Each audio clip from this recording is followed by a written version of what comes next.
ከእናቴ ውጭ ከሌላ ሴት ጋር አይተኝ ወንዶች ስሜታቸውን የማይናገሩበት ምክንያት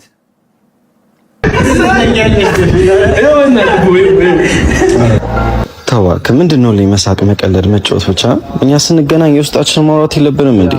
ለምንድነው የሴት ብድ ማተበች?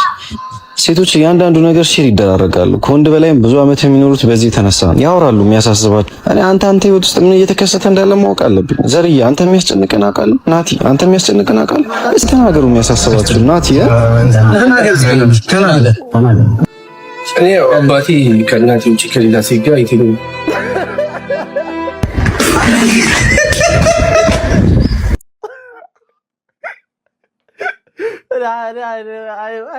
ወደ ልጅማ ማለት ነው። ችግር ሲያወራ ያምርበት እንደው እየተሳሳቀ ጊዜው ያልፍ ችግርን እዛው ያዘው ችግርን ለቺ ከሄደ ነገራት